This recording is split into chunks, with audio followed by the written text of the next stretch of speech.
அதிபர் ட்ரம்ப் அதிரடிக்கு பெயர் பெற்றவர்.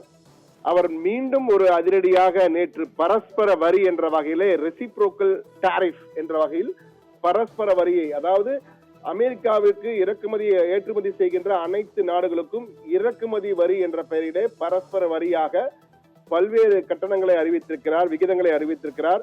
குறிப்பாக நீங்கள் பார்த்தீங்கன்னா சைனாவுக்கு 34%, இந்தியாவுக்கு 26%, யூரோப்பியன் யூனியனுக்கு 20%, சவுத் கொரியாவுக்கு தென் கொரியாவுக்கு 25% என்ற வகையிலே பல்வேறு கட்டண விகிதங்களை வரி விகிதங்களை அறிவித்திருக்கிறார். இந்த வரி விகிதங்கள் அறிவிப்பு உலக நாடுகளில் பெருமளவு ஒரு பெரும் தேக்கத்தையும் ஒரு அச்ச நிலையும் உருவாக்கியிருக்கிறது பொருளாதார ரீதியாக. ஆனால் அமெரிக்காவிலே நீங்கள் பார்த்தீங்கன்னா அமெரிக்க பங்கு சந்தைகளில் இந்த வரி உயர்வின் எதிரொலியானது உடனடியாக எதிரொலித்து நேற்று 12 மணி நேரத்தில் மட்டும் அமெரிக்க சந்தையில் பங்கு சந்தைகளில் 12 மணி நேரத்தில் மட்டும் 1,70,000 கோடி ரூபாய் இழப்பு, ஒன்றல்ல இரண்டல்ல 1,70,000 கோடி ரூபாய் இழப்பு ஏற்பட்டிருக்கிறது. அந்த அளவுக்கு மிகப்பெரிய இழப்பு அமெரிக்காவிலே இருந்திருக்கிறது பங்கு சந்தைகளிலே. குறிப்பாக டவ் ஜோன்ஸ் என்ப, அதே போன்று ஸ்டாண்டர்ட் அண்ட் புவர் 500, அதே போல நாஸ்டாக் என்ற இடங்கள் எல்லாம் தொடர்ந்து அந்த பங்கு சந்தைகளே குறியீடு என்பது குறைந்திருக்கிறது. எனவே இதனுடைய பாதிப்பு என்பது அனைத்து ரீதியாகவும் எதிரொலிக்கும் என்று கூறியிருக்கிறார்கள். குறிப்பாக பொருட்களின் விற்பனை குறையும். ஏனென்றால் அங்கு இறக்குமதி செய்யப்படுகின்ற பொருட்கள் வரி விதிக்கப்படுவதால் அதிக விலைக்கு பொருட்கள் விற்கப்படும். அதிக விலைக்கு பொருட்கள் விற்கப்படுவதால் அதை வாங்குகின்ற திறன் குறையும், மக்கள் வாங்க மாட்டார்கள், பணப்புழக்கம் குறையும். இதன் காரணமாக இந்த காரணிகள் எல்லாம் ஒன்று சேர்ந்து அமெரிக்காவில் மீண்டும் ஒரு பொருளாதார தேக்கத்தை, ரிசெஷன் என்ற வகையிலே பொருளாதார தேக்கத்தை உருவாக்கும். 2020க்கு பிறகு மீண்டும் ஒரு பொருளாதார தேக்க நிலையை அதிபர் ட்ரம்ப் மீண்டும் உருவாக்குகிறாரோ என்ற ஒரு அச்ச நிலை தற்போது வந்திருக்கு என்றுதான் கூற வேண்டும். குறிப்பாக இந்த கருத்தினை ஜேபி மார்கன் என்ற நிதி நிறுவனத்தை சேர்ந்த பொருளாதார நிபுணர் மைக்கேல் பெரோலி மிக தெளிவாக கூறியிருக்கிறார். அவருடைய கருத்தை பலரும் ஆமோதித்திருக்கிறார்கள். சமூக வலைதளங்களில் இதுதான் அங்கு அமெரிக்காவிலே பெரும் பேச்சாக இருக்கிறது. இந்த பொருளாதார தேக்க நிலையின் காரணமாக கடும் பாதிப்பு ஏற்படும் என்று கூறியிருக்கிறார்கள்.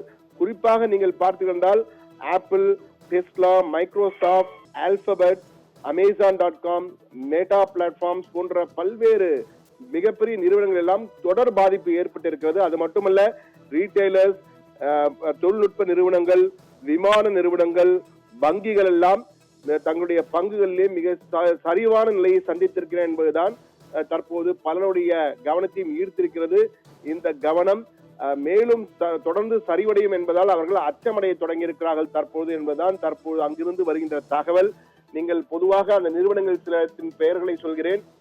விமான நிறுவனங்கள் பார்த்தால் யுனைடெட் ஏர்லைன்ஸ் 15% கீழே சரிந்திருக்கிறது, அமெரிக்கன் ஏர்லைன்ஸ் 10%, டெல்டா ஏர்லைன்ஸ் 10%, அதே போன்று ஜவுளித்துறை மற்றும் ஷூக்கள், காலணிகள் துறை என்று பார்த்தால் நைக், மிகப்பெரிய ஒரு சர்வதேச பிராண்ட் அது நைக், அது 14% சரிவு. அதே போன்று லுலுமான் 9%, ரால்ப் லாரன் 16%, லெவி ஸ்ட்ராஸ் 13% குறைவு. ரீட்டைலர்ஸ் என்ற சில்லறை விற்பனையில் உள்ள அமேசான் நிறுவனம் 9% சரிந்திருக்கிறது. Best Buy 17%, Dollar Tree 13%, Kohl's 22% சரிந்திருக்கிறது. தொழில்நுட்ப வசதிகள், தொழில்நுட்பத்துறை என்று பார்த்தால் ஆப்பிள் நிறுவனம் 9% சரிவு, HP 14% சரிவு, டெல் நிறுவனம் 19% குறைந்திருக்கிறது, நிவைடா 7% குறைந்திருக்கிறது. வங்கிகள் என்று பார்த்தால் வெல்ஸ் பார்கோ வங்கி, அமெரிக்காவின் முன்னணி வங்கியில் உள்ள வெல்ஸ் பார்கோ 9% சரிவு, பேங்க் ஆஃப் அமெரிக்கா 11% சரிவு, ஜேபி மார்கன் சேஸ் 7% சரிவு. ரெஸ்டாரண்ட், உணவு விடைகள் என்று பார்க்கும்போது ஸ்டார்பக்ஸ் நிறுவனம் 11%, Cracker Barrel 12%, Cheesecake Factory 9%.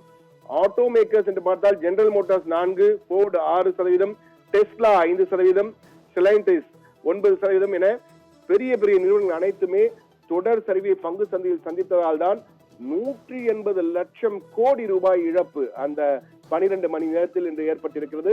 எனவே இதன் பாதிப்பு தற்போது மற்ற நாடுகளிலும் இன்னும் ஒரு வாரத்திற்குள்ளாக எதிரொலிக்க தொடங்கும். இந்தியாவிலும் ஐடி துறை, பார்மசூட்டிக்கல் துறை மற்றும் ஆட்டோமொபைல் துறை, ஜவுளி துறை ஆகியவற்றிலெல்லாம் ஏற்றுமதி கடுமையான பாதிக்கப்பட வாய்ப்பு இருக்கிறது. ஏன்னால் அங்கு விற்பனை ஆகாமல் தேங்கிவிட்டால் அதனுடைய பாதிப்பு இங்கு எதிரொலிக்கும். டாலர்களில் வருகின்ற பணம் குறைவதற்கான வாய்ப்பு இருக்கிறது, அந்நிய செலாவணி குறைய வாய்ப்பு இருக்கிறது. எனவே இந்தியா மட்டுமல்ல, சீனா, தென்கொரியா, ஜப்பான், இந்தோனேஷியா, வியட்நாம், ஐரோப்பிய யூனியன் நாடுகள், கனடா, மெக்சிகோ என எல்லா நாடுகளிலும் இதனுடைய பாதிப்பு எதிரொலிக்கும். இதனால் ஒட்டுமொத்தமாக உலக அளவிலேயே ஒரு பொருளாதார தேக்க நிலை உருவாகும். தற்போது இந்த ரெசிப்ரோக்கல் டாரிஃப் என்பதை தற்போது ட்ரம்ப் டாரிஃப் தற்போது மிகப்பெரிய ஒரு அச்சுறுத்தலை ஏற்படுத்திக் கொண்டிருக்கிறது. இந்த ட்ரம்ப் டாரிஃபால் உலக நாடுகளில் பொருளாதார சூழ்நிலையை பெருமளவு பாதித்திருக்கிறது என்ற கருத்தும் தற்போது மேலோங்கி இருக்கிறது. எனவே ஒட்டுமொத்த பார்வையில் ட்ரம்பின் அதிரடியால் நேற்று அமெரிக்காவே நடுநடுங்கி இருக்கிறது. ஒட்டுமொத்த பொருளாதாரம் சீர்குலையுமோ என்ற ஒரு அச்ச சூழலும் தற்போது ஏற்பட்டிருக்கின்றதான் கூற வேண்டும்.